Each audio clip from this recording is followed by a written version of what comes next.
Contrary to popular belief, Games Workshop is a miniature company first and a game/novel publisher second. So that means no matter what interests you, there will always be minis that appeal specifically to you. We all have our preferences, be it the food we eat, the games we play, or the hobbies we enjoy. And Warhammer is no different. But Warhammer can be overwhelming to some, since there's a huge variety of choice no matter which setting you choose. So let's talk about it. Hello everyone, it's me, the Warhammer complainy guy, Revan/Handy, destroyer of wallets and maker of terrible financial decisions. Back with another video that can hopefully help you make all the right choices when collecting Warhammer.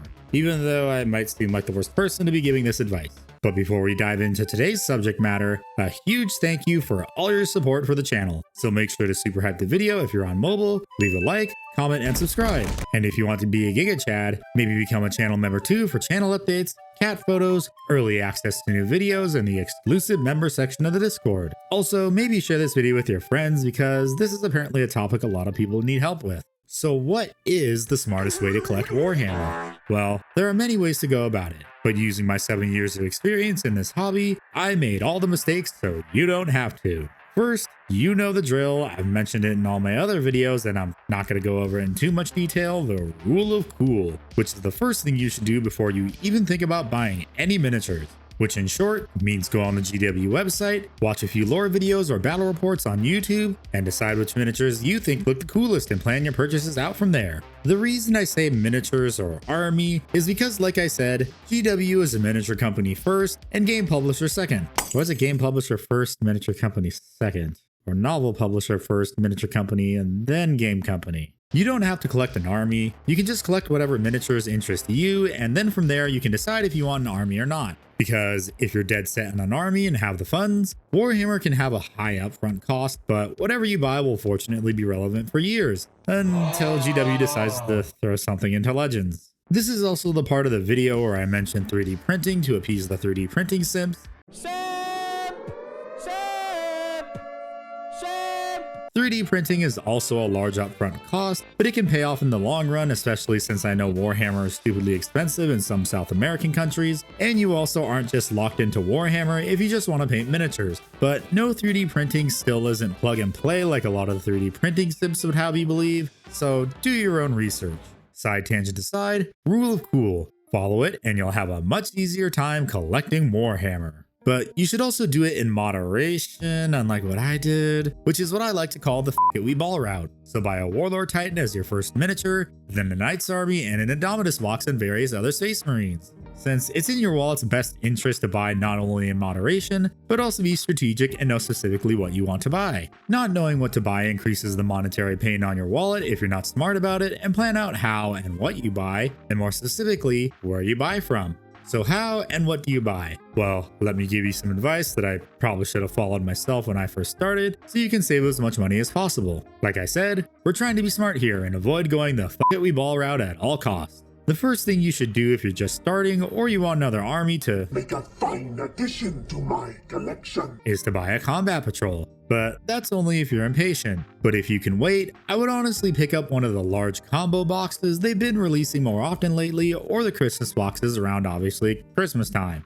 If you're dead set on one specific army, this is in my opinion the best way to start Warhammer. Because some of these boxes come with a significant amount of army or expensive miniatures, and if you're playing Space Marines, you might be able to get 2 boxes since Space Marines usually get 4. So for $500, getting a nearly full army is a pretty good deal compared to just going f***it-we ball. Now, if you have friends, you can also split the cost of a start collecting box or new edition box, so either you pay $115 each or $150 if it's the new edition box. Now, if you aren't dead set in an army yet and just want to test the waters, I recommend getting a blister pack mini for $45. Yes, these things cost $45, I know it's stupid, but that's what happens when you have a stranglehold on the miniature war games market. But blister pack minis are a great way to just start out if you don't want the large upfront cost, and it also sets your expectations for what exactly you signed up for. And more recently, I found out there's $35 starter sets with some minis and paints. Right now it's Infernus Marines and Termagants plus a River Swarm, which honestly isn't a bad deal. That is if it's Wargamers first miniatures, because Infernus Marines need to be in a squad of 5 minimum and Termagants minimum 10. Yeah, I think you see the issue here. So honestly, it's best to plan out and be strategic with your purchases, because remember, you want to be smart about what you collect or else you'll end up with a bunch of minis you don't want. But you know what is smart? Buying a carrying case from the sponsor of today's video, Tabletop Stronghold. Do you want to play Warhammer and you need a carrying case for your brand new army that may or may not be your first or sixth army? Well, do yourself a favor and get a Mag Case 2.0 to not only make your next trip to the game store less stressful with its sturdy MDF construction, but to also make a statement that not only are you money savvy when it comes to your army, but also take pride in protecting your minis magnetized to these adjustable magnetic trays created by the all-powerful Magnet Wizard. But you'll find that perfect mag case that suits whatever size army you have, like the Mag Case Mini for me. And if you want to help me help you, use my link in the pinned comment or description for a massive 35% discount on your next order from now until March 31st. So thank you Tabletop Stronghold for sponsoring this video. If you want to get any mag case or case and terrain combo that ships to pretty much anywhere in the world for free, go to tabletopstronghold.com.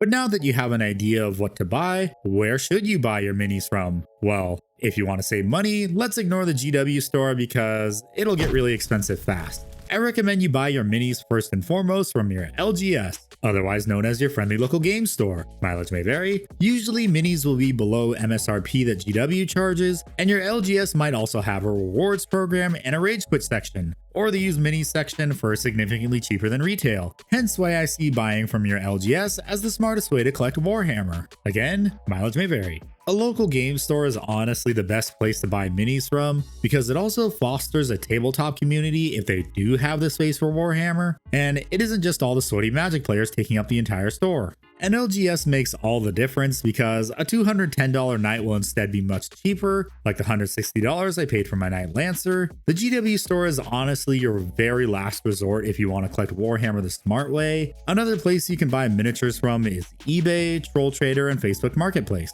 eBay and Troll Trader are a great place to get some used miniatures to add to what you might already have, but eBay isn't really a great place to pick up newer miniatures that are highly desirable or Christmas and new edition boxes, since as you all know, scalpers ruin everything. Troll Trader is honestly your best bet for getting used minis for cheap if we ignore the tariffs. So if you want to add to your budding collection, I honestly recommend them. Hashtag not sponsored. Then finally, there's Facebook Marketplace. However, buy at your own risk because scammers run rampant there. The smartest way to avoid being scammed on Facebook Marketplace is to ask for pictures and a label with the seller's name, date, time, last 4 digits of their social security number, and if they pass the buy check. Do a PayPal business transaction, and if they refuse, well then it's a scam. Remember, we're trying to be smart here, so we want to be smarter than the dumbass trying to scam people, although that's not a very high bar. Okay, so now you know what you want and you know where to buy. Well, now what? Well, this is where you can either decide if you want to play the game or just collect miniatures. If you want to play, do not, I repeat, do not collect what's meta. You'll not have any fun. Collect for your own sake, not for what's meta. A good example of this is the random assortment of minis I have for all my armies. They're all over the place with no sense of being coherent whatsoever. It's just one giant clusterfuck of random Space Marines, Custodes, and almost every single Imperial Knight in existence. Also, you can't talk about collecting what you think looks cool and not meta without mentioning Paul, because Centurions are based. Now this part is some general advice that's both smart and something you should consider in a section I'm going to include in all my videos now when I can't think of anything else, called Handy Tips. Starting with paint, since that's the next logical step once you've decided what you're going to collect. So I'm going to be honest, GW paint is not that great and it's really overpriced.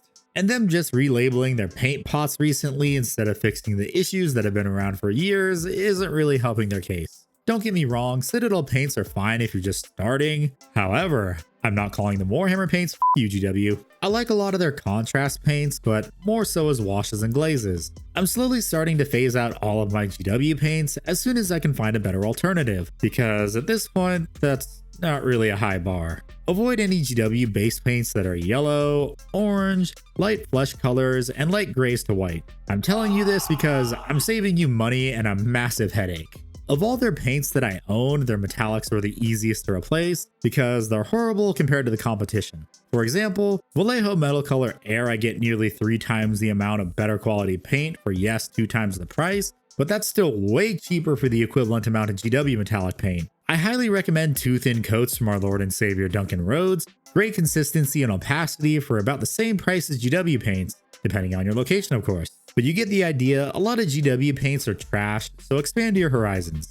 Screw cutters, you can honestly use any of them, just make sure you can get rid of casting gates correctly. And glues, use Tamiya extra thin, it's honestly the best stuff out there. So yeah, that's how to collect Warhammer the smart way. I hope you take my advice and learn from my mistakes so you don't have to make them yourself. Because believe me when I say this, Warhammer honestly isn't getting any cheaper. Anyways, thanks for watching the video. If you want to support the channel, I would greatly appreciate it if you subscribe, along with hitting the like button and the bell for upload notifications, and maybe leave a comment about the smart ways you collect Warhammer. But I'll see you all in the next video, and remember, when you play Warhammer, being poor is a choice.